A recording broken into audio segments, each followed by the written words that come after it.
tanpa buku.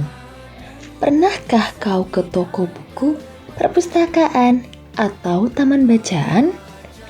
Tidakkah kau merasa istimewa ketika berada di dalamnya?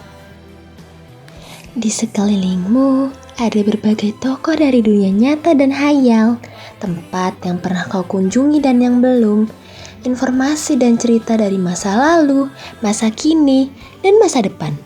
Semua berpadu, semua berada dalam genggamanmu. Saat berada di antara buku, tidakkah kau merasa menjadi raja dan ratu? Ruang dan waktu seolah menyatu tanpa batas. Kau bisa terbang melintasi sekat negara dan melewati berbagai zaman. Kau bisa menyelam ke dalam samudra, melayang di angkasa, bercanda dengan aneka satwa, dan berkelana di tengah padatnya kota, juga di rimba raya. Kau tahu? Buku adalah jendela dunia, kunci pengetahuan, dan pintu wawasan. Muhammad Hatta, sang proklamator, berkata, "Aku rela dipenjara asalkan bersama buku, karena dengan buku aku bebas." Melalui buku, manusia terbebas dari ketidaktahuan. Tempat-tempat yang dipenuhi buku adalah harapan berkembangnya pengetahuan dan wawasan. Apa jadinya jika kota tanpa buku? Pantaskah dia disebut kota? Di kota itu, mungkin kabar datang dari sumber lain, dari koran, televisi, atau internet. Mungkin informasi datang dari cerita nenek moyang, bagai dongeng-dongeng sebelum tidur.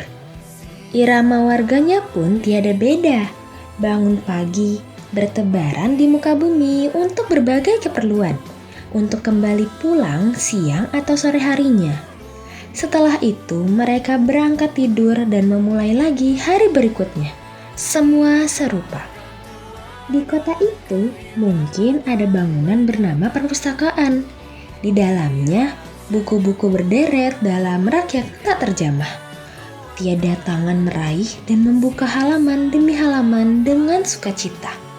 Mungkin juga ada tumpukan buku di sudut-sudut sekolah yang sepi dan berdebu.